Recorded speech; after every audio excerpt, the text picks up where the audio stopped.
Já temos aqui um convidado também de Pernambuco, Jones Manuel, historiador. Está aqui com a gente nesse dia quente. Nordeste presente hoje. Nordeste presente.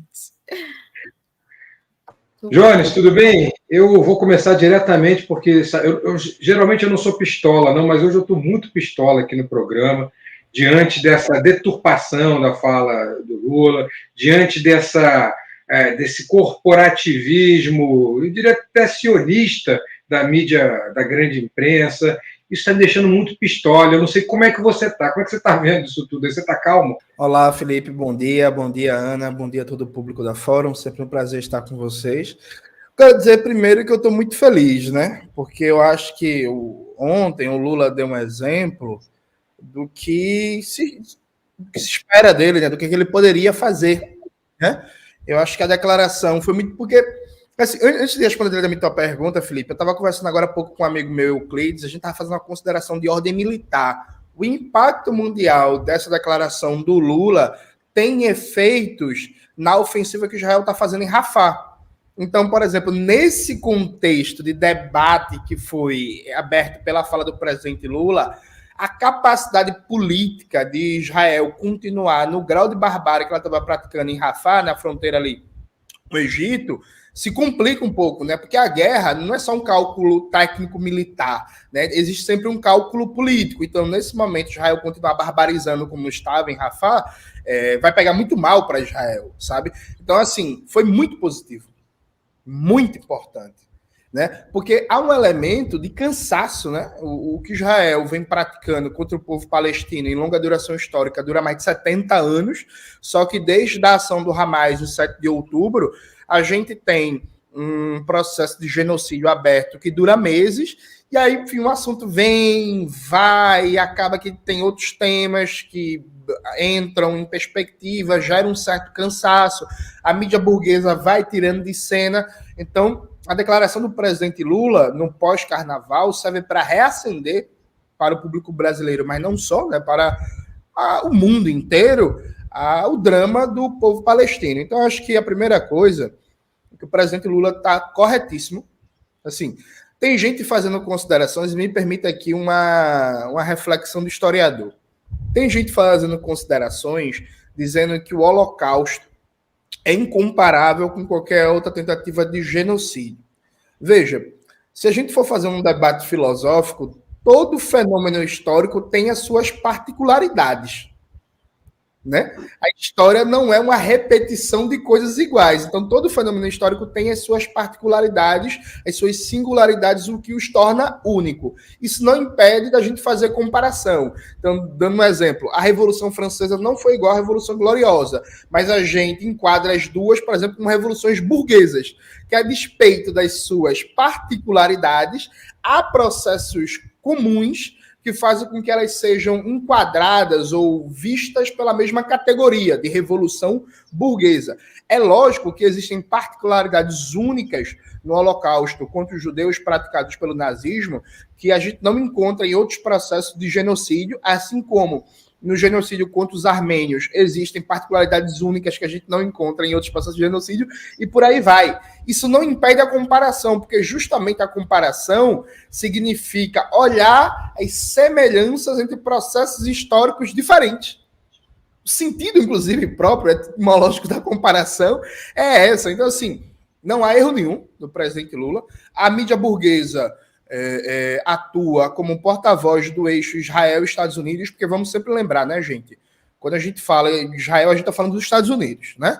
O eixo Israel e Estados Unidos, aquele bandidozinho da pior qualidade, que deveria ser expulso do Brasil, aquele André Last, está dando entrevista em todo canto, né? É a voz única na mídia burguesa, e eu acho que nesse momento é o momento de apoiar a declaração do presidente Lula, apoiar a posição. Antes de entrar aqui, eu vi que o ministro não, agora secretário Celso Amorim, deu uma declaração dizendo que o Brasil não vai pedir desculpas. Isso é importantíssimo, que não vai voltar atrás, que vai sustentar a posição.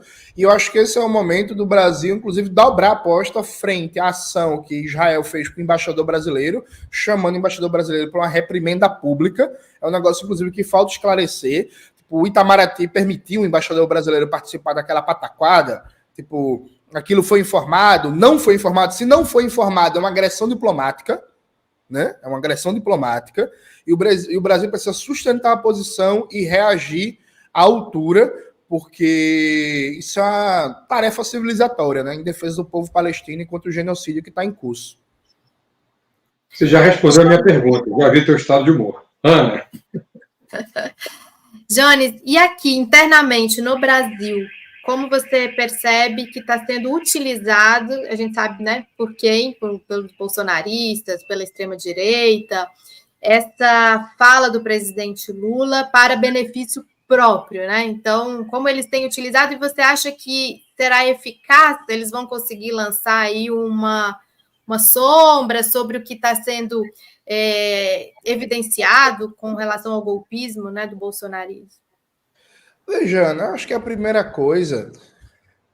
eu achei, assim, lamentável a demora ontem de figuras de esquerda para se posicionar e endossar a fala do presidente. Assim, vamos lá.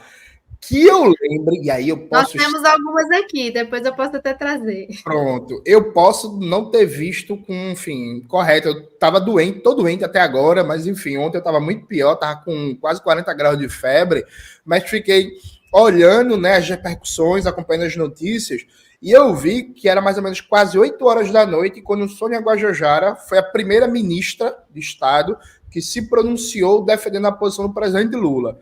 E aí depois vieram vários deputados e por aí vai. Mas assim, gente, demorou demais, viu?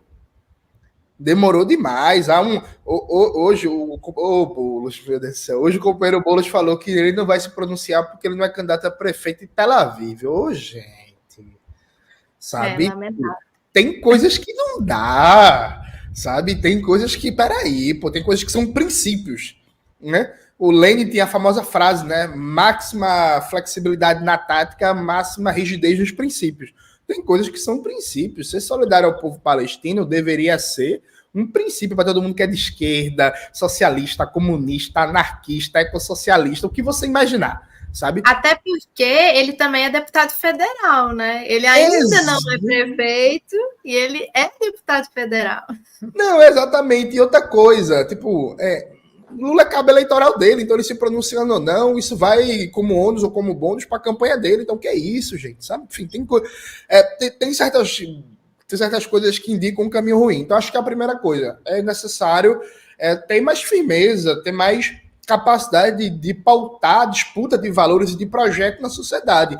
Porque uma coisa que a extrema-direita ganhou muito espaço foi que a extrema-direita passou a ser mais firme que as esquerdas, no geral, na disputa de valores, ao ponto, genocida no Brasil, que os caras são negacionistas e não importa se tem a maior pandemia do século XXI, eles são negacionistas porque esse é o projeto deles. Querendo ou não, foi uma coerência, sabe, da extrema-direita. Isso é a firmeza de projeto na disputa de valores da sociedade. Então isso é a primeira coisa. Eu acho que a gente tem que reforçar, inclusive cobrar do governo brasileiro, nesse momento, a sustentação da posição e o rompimento das relações diplomáticas com Israel, que eu acho que, sabe, isso já deveria ter acontecido há muito tempo. Inclusive, Ana, eu quero até aproveitar o espaço para ajudar a desmentir uma fake news. Eu não estava antes, então não sei se vocês já falaram disso, já falaram, me perdoem, mas assim, tá rolando muita fake news na internet do campo liberal, dizendo assim, o Brasil vai sofrer sanções econômicas e vai entrar em crise por causa disso. Gente, a corrente de comércio Brasil-Israel, corrente de comércio é o total do que o país importa e exporta. É de só 1,6 bilhões de dólares. Para a gente que é pobre, 1,6 bilhões de dólares parece muito dinheiro. Para o comércio internacional, isso é o famoso nada. Israel corresponde a menos de 0,5% do comércio exterior brasileiro, sabe? Israel nem tem capacidade de impor sanções econômicas ao Brasil. Isso, inclusive, quem fala isso é prova de ignorância gigantesca, não sabe como é que se impõe sanções econômicas e não tem impacto econômico nenhum. Pelo contrário, seria até bom, porque o comércio Brasil-Israel é basicamente com uma predominância muito grande de comércio de armas, tecnologia de espionagem e de repressão. Seria ótimo se os países rompessem relações comerciais e a polícia de São Paulo parasse de importar bomba de gás lacrimogênio, armas e por aí vai, material antimotim de Israel. Equipamentos, sabe? De vigilância, né, da vida alheia. Exatamente. Então, assim, não há perigo nenhum, nem os Estados Unidos vai impor sanção. Isso, gente, só para vocês entenderem, a escala do mercado brasileiro é tão significativa que nenhum país quer ficar de fora do mercado brasileiro. Isso não existe. Sabe? Não, vamos impor sanções ao Brasil. Isso é uma conversa fiada. Sabe? É isso. Isso é uma conversa fiada. Mas, voltando para o tema central, eu acho que esse momento é um momento de apoio, é um momento de reforçar a posição do presidente. A extrema-direita vai falar, a extrema-direita vai atacar, vai acusar Lula de antissemitismo, mas isso eles já estavam fazendo, né? Isso já estavam fazendo, isso não é uma novidade. E aí, Ana, eu não estou da posse de pesquisas mais recentes, eu não sei, inclusive, se já saiu. Mas eu lembro que mais ou menos 1 mês e meio atrás, antes do Carnaval, saiu uma pesquisa da Quest que perguntava qual é a opinião média dos brasileiros, né? Sobre a questão da Palestina, Israel e tal. E a pesquisa mostrava, se não me falha a memória, puxando o número de cabeça, era 61% dos ouvidos achava que Israel estava sendo violento, exagerando, indo além do que estava fazendo com o povo palestino. Então, assim, a opinião pública brasileira, assim como a opinião pública nos Estados Unidos, assim como na Europa, todo mundo acha, né, que Israel tá demais. Então, assim, o que Lula fez ontem, eu duvido que, do ponto de vista da população, tenha repercussão negativa. A gente vai ter que esperar, evidentemente, pesquisas para fazer um acompanhamento, por assim dizer, mais científico dos dados, mas eu aposto, se eu pudesse apostar, eu aposto no meu livro Domênico Lossurdo, que não vai ter repercussão negativa no conjunto da população. Os liberais vão atacar, mas se os liberais atacam sempre, né? Porque eles são sabujos, são capangas do sionismo, então, assim, não tem muito que se pautar por esse povo. Ô, Jones, eu acompanho com muito interesse a tua explicação sobre as medidas de comparação, que são corretas, é isso mesmo, né? Você compara a Revolução Gloriosa, a Revolução Francesa, a Revolução Burguesa, com suas peculiaridades. E aqui, não sei se você deve ter visto nossa chamada, a gente disse aqui na chamada do programa, no Brasil, nazismo, nazifascismo, tem nome e sobrenome, Jair Bolsonaro. E no começo do programa a gente fez distinções teóricas sobre isso, a gente só mostrou práticas do Bolsonaro, como xenofobia, como a repetição da mentira várias vezes, que era a famosa frase do Goebbels, né, até se tornar uma verdade. Mostramos diversos fatos do Bolsonaro compactuando com nazifascistas pelo mundo. E no final, a gente mostrou uma fala do filho 01, Flávio Bolsonaro, em que ele compara as prisões, compara exatamente o que você disse, as prisões de 8 de janeiro dos golpistas em Brasília com o Holocausto. Jones, não houve nenhuma reação da embaixada israelense, não houve nenhuma reação do primeiro-ministro de Israel, não houve um clube judaico, judeu, não houve nada, ninguém falou contra essa comparação. Por que será, Jones? Felipe, eu diria até mais, né? Vamos lembrar do Ricardo Alvim, que ex-ministro da Cultura, que fez aquela peça publicitária nazistoide. E o Felipe Martins com White Power. Exatamente. E a embaixada de Israel ou a confederação israelita que está perseguindo Breno Altman não exigiu que o governo de Israel rompesse relações com o governo Bolsonaro, nem sequer pedido de explicação. Gente, assim, concretamente, inclusive a mídia brasileira é pior que a mídia de Israel, porque você pega aquele famoso jornal de Israel, o Haaretz, você vai olhar lá que tem várias matérias. Pode abrir o Google Tradutor para quem não lê inglês. Pode abrir o Google Tradutor e navegar lá. Vocês vão ver que tem várias matérias da mídia israelense mostrando as relações de Netanyahu com organizações fascistas de extrema-direita e nazistas mundo afora. Gente, é histórico isso, ó. Não é de agora.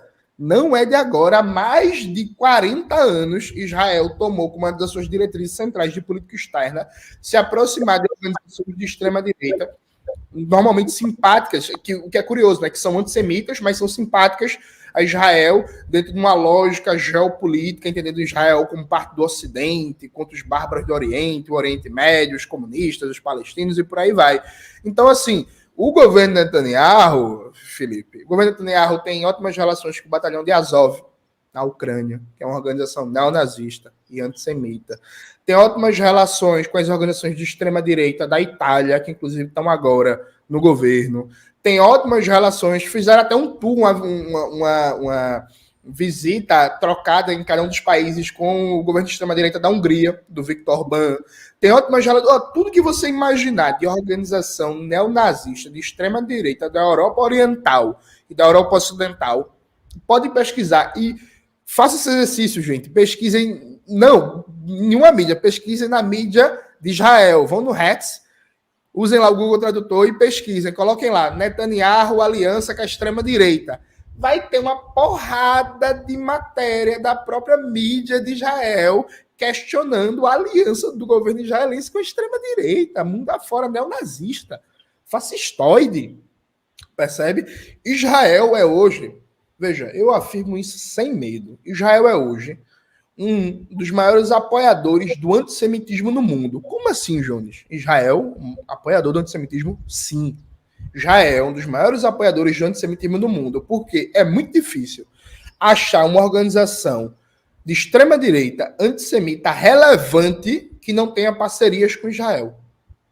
É muito difícil, sabe? Claro, se você não vai achar parceria com um grupelho, que não tem relevância, que tem 10, 20 pessoas. Mas, por exemplo, pesquise a relação de Israel com o batalhão de Azov da Ucrânia, sabe? Tipo, o próprio governo ucraniano lá, a galera fala, mas não dá para falar de antissemitismo na Ucrânia porque o Zelensky é judeu. Enfim, o Stefan Bandeira, que foi revivido como grande figura nacional, era um antissemita, nazista na época, né? Não era neo, que era contemporâneo, nazista. Sabe? É esse povo que Israel tem relação. E a CONIB não diz nada. A Embaixada de Israel não diz nada. Há um uso instrumental, falso e cretino da tragédia que foi o Holocausto. Inclusive, Felipe, a gente que é historiador das ciências humanas e tal, sabe que, por exemplo, o próprio Hitler ia ser contra essa ideia que não dá para comparar o Holocausto, a solução final dele, com outros expedientes de extermínio colonial. Dado que, gente, peguem um historiador, não é comunista, não é de esquerda, que é o que escreveu Terra Negra, o Holocausto como lembrança e como aviso. Toda vez eu esqueço o nome dele. Peraí. Vou abrir aqui o livro. Timothy Snyder. O Terra Negra, o Holocausto como aviso e como lembrança, ele mostra com riqueza de detalhes, citando tudo, como Hitler comparava o que ele pretendia fazer com os judeus, com o extermínio dos povos originários chamados de pele vermelha nos Estados Unidos. Hitler dizia que o exemplo para ele, para lidar com os judeus, era o que os Estados Unidos fez com sua população indígena. O Hillmans, ele comparava repetidas vezes o que os nazistas queriam fazer na Europa Oriental e na Rússia, e consequentemente exterminando os judeus, com o que os europeus fizeram na África. O Hitler, repetidas vezes, falou que o que a Alemanha precisava fazer era o que a Inglaterra fez na Índia e na China. Então, assim, há uma longa duração histórica entre a proposta genocida nazista e o colonialismo liberal imperialista, aí depois se apaga isso, aí depois se apaga que Israel, a partir do momento que é parte central do eixo imperialista, comandado pelos Estados Unidos, reatualiza várias práticas liberal imperialistas e genocidas, não só contra os palestinos, mas apoiando outros projetos neocoloniais mundo afora, aí depois se cria um discurso que é um discurso que é olhar com lupa qualquer declaração de membros do governo Lula ou da esquerda contra o Estado de Israel, ignorando as relações que o próprio governo de Israel tem com a extrema-direita neonazista mundo afora. Veja, o que fizeram com José Genuíno é uma covardia sem tamanho. Aquilo foi um linchamento público baseado numa mentira, porque o Genuíno, claramente, ele quis falar do boicote e sanção, que é um movimento histórico que existe contra Israel, inspirado no boicote contra o apartheid na África do Sul, que tem apoio de figuras de peso do mundo inteiro, como a professora e militante Angela Davis. E aí, naquele momento da fala da entrevista, o Genuíno quis falar boicote contra empresas sionistas, contra o sionismo, acabou saindo a boicote contra judeus. Aí, não, o Genuíno é antissemita. Peraí, gente. E assim, aí o nosso campo fica calado. Não tem solidariedade, porque esse ano tem eleição. Peraí, gente. Aí tu quer dizer que aqui em Jabotão, nos Guararapes, a eleição vai ser decidida por cada posição frente ao genocídio palestino? Peraí, gente. Isso é mentira, né? Vamos lá, vamos ser sinceros. Tem gente que não quer se indispor com as estruturas de poder burguês que estão postas e quer ter um espaçozinho, quer andar em certos salões, quer ter contatos fáceis para dar entrevista na Globo News e por aí vai. Mas vamos ter mais coerência, porque mudar a correlação de forças passa por isso, né, Felipe? Mudar a correlação de forças passa por a gente ser firme, ser assertivo, disputar a opinião pública, defender perspectiva, defender projeto, que é assim que a gente consegue, como diria aquele clássico bordão do movimento estudantil, trazer corações e mentes para o nosso lado, né? Eu queria passar a palavra para a Ana, mas se você puder, coloca no nosso chat privado o nome do livro aí, você escreve aí que a gente vai. Vai, Ana. Eu queria trazer, o Jones citou algumas repercussões ontem, a fala do presidente Lula, né? A Sâmia foi uma das que se posicionou, a declaração de Lula sobre o genocídio promovido por Israel contra a Palestina foi corajosa e necessária, e continua. A Jandira também, a deputada Jandira Fegali, também se posicionou. Israel acusado em cortes internacionais de diversos crimes de guerra contra a humanidade, genocídio. Lula fala como liderança do Sul global ao defender cessar-fogo em Gaza. O deputado Ivan Valente também falou, declaração de Lula sobre genocídio, todas... aqui tem... Isso a gente trouxe hoje no Fórum Global, trouxemos também o Jones, lá no Fórum Global, para mostrar as primeiras reações. Temos as reações... Acho que aqui teve uma do Breno também. O Breno foi um dos primeiros, obviamente, a se pronunciar que as agências de liderança sionistas são inimigas do Brasil. Aqui o João Pedro Stedley também, ontem foi um dos primeiros a se pronunciar, saúda a coragem do nosso presidente Lula, FEPAL e outras também. Teve ataques também, né, da CONIB, como sempre. Aqui a Gleisi Hoffmann, presidenta nacional do PT, as palavras do presidente Lula sobre o extermínio da população de Gaza foram claramente dirigidas ao governo de extrema-direita de Israel. O próprio Paulo Pimenta, o ministro da SECOM, da Economia. E aqui, do outro lado, né, a gente teve aqui, por exemplo, a Bia Kicis, que se aproveitou, né, desse momento para atacar o presidente Lula. Então, essas foram algumas das repercussões da fala do presidente Lula entre ontem e hoje. Agora, eu queria aproveitar esses últimos minutos aqui que a gente ainda tem com o Jones para trazer um outro tema que também deu bastante debate no final de semana e que uma das nossas participantes aqui do chat trouxe. Jones, adorei sua fala, Gilmara, sobre alguns setores progressistas em relação às escolas de samba. Esse foi um debate também que aconteceu no final de semana, por conta de alguns jornalistas aqui também do campo democrático, digamos assim, atacando o Simas, né, o Luiz Felipe? Luiz Antônio Simas. Queria que você trouxesse para nós um pouco do que foi essa discussão. Acho assim, Ana, me parece que nossa obrigação, enquanto militantes, enquanto socialistas, comunistas, enquanto pessoas que estudam, a primeira coisa é não se pautar pela Rede Globo, né? Então, como introdução ao tema, eu confesso que eu fiquei assustado do impacto que a série Vale o Escrito teve em certas cabeças progressistas. Veja, que o público, no geral, se impacte por aquela série e repita a narrativa unilateral que escola de samba é só palco para bicheiro, porque para quem não está por dentro, a Globoplay lançou uma série um Vale o Escrito sobre a Guerra do Jogo do Bicho. É uma série muito bem feita, tem um histórico, uma dinâmica de narração que bem que parece filme de suspense, assim, várias cenas de ação da vida real.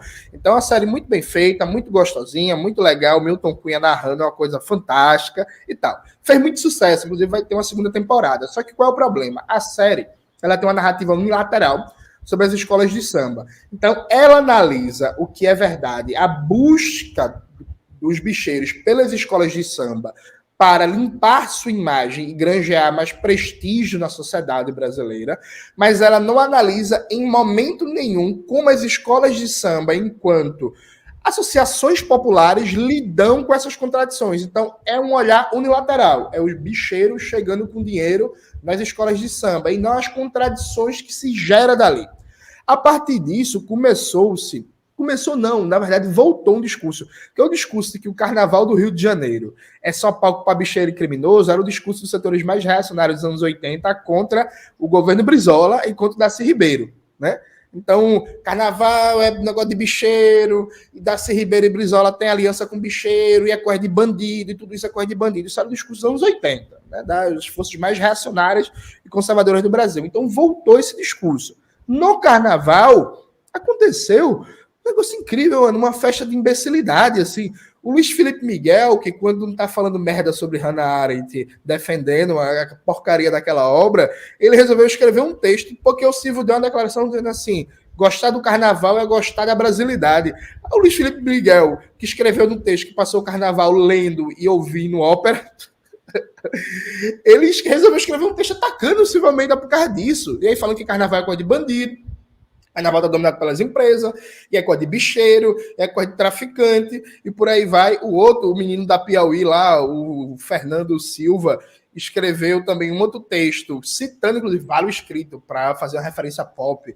Não, carnaval é coisa de bicheiro, carnaval é coisa de bandido, e por aí vai. Aí depois vai o Kiko, meu amigo Leandro Fortes, passaram 10 minutos falando um ajuntamento de merda, e aí, gente, com perdão da palavra, não é isso, gente. Ajuntamento de merda. O carnaval é coisa de bandido, o carnaval é coisa de bicheiro, e as milícia. Então, assim, se criou uma narrativa com eco em vários setores do campo progressista que o carnaval do Rio de Janeiro, preste atenção, viu, gente? É isso mesmo. Veja uma festa com 100 anos por baixo. O carnaval do Rio de Janeiro é um negócio que é comandado por bicheiro, traficante e milícia. Veja, vocês estão criminalizando as maiores festas populares do Brasil, quiçá a maior. Vocês estão criminalizando uma das experiências históricas associativas mais longevas da classe trabalhadora, que é as escolas de samba. E eu até fiz um exercício, Ana, que é dizer assim, meu irmão, Crivella concordaria ou não com esse discurso? Crivella concordaria. Marcelo Crivella, ex-prefeito do Rio de Janeiro, que tentou acabar com o carnaval, ele concordaria de alto a baixo. É isso mesmo. Carnaval é coisa de bandido, de bicheiro, de miliciano e tal, e tem que proibir. Sabe?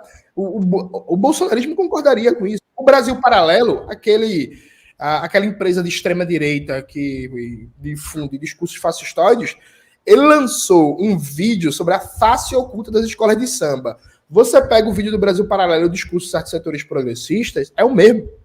É resumir as escolas de samba a negócio de traficante, bicheiro e miliciano. E assim, gente, veja, tem sim crime envolvido com as escolas de samba. Isso, veja, não é de hoje. Isso não é novidade. Por aí vai. Agora, é preciso estudar concretamente como se dá o carnaval. É preciso, sei lá, vão num barracão da escola de samba, visitem uma comunidade, vejam como o povo constrói o carnaval o ano inteiro, a participação da comunidade na escolha do enredo, na produção das fantasias, a geração de emprego, como é que se dá aquela dinâmica comunitária. Sim, existem contradições, existem problemas. Eu acho, por exemplo, Ana, que é um erro histórico de todos os presidentes que sentaram até agora na cadeira não tomar o carnaval como uma questão nacional e deixar a organização do carnaval a cargo de cada estado e prefeitura. Então, assim, o Ministério da Cultura no Brasil nunca teve uma política planejada e direcionada como deveria para o carnaval do Brasil. Então, fica muito a cargo de cada governo do estado e cada prefeitura. Se o governo do estado fizer um negócio mais ou menos ajeitadinho, o negócio anda, se não fizer, não anda, o que gera vários problemas. Por exemplo, esse ano em Campina Grande, Campina Grande da Paraíba, a prefeitura queria proibir o carnaval, sabe? Que fica muito frouxo, muita carga de cada município. Eu acho que o olhar deveria ser diferente. Eu não acho que é só questão, não é só prerrogativa da prefeitura e do governo do estado, por exemplo, negociar os direitos da transmissão dos desfiles da escola de samba, deixando a cargo da Rede Globo. Acho que isso é uma questão nacional do Brasil. Enfim, tem vários problemas, vários debates que a gente poderia fazer. Agora, veja, o carnaval é a festa popular mais importante desse país, que expressa muito, sim, uma cultura de resistência, expressa muito uma cultura negra. Eu vi gente falando do Carnaval de Salvador como se o Carnaval de Salvador fosse só aqueles blocos que tem a corda, gente. Tem muito bloco de rua, tem muita cultura negra. Já ouviram falar do Ileaê, sabe? Carnaval de Salvador não é só aquilo que a gente vê, inclusive, na televisão. Que é isso que a Band mostra, por exemplo. É o bloco da Ivete Sangalo, é o bloco não sei o quê.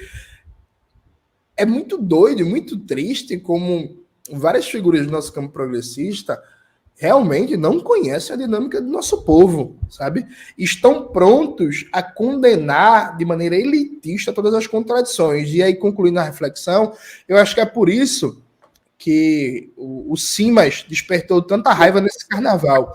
Porque o Simas é um historiador muito fino, muito qualificado, alguém muito bom teoricamente, que faz uma história desde o de baixo, lembrando muito a perspectiva defendida pelo Edward Thompson.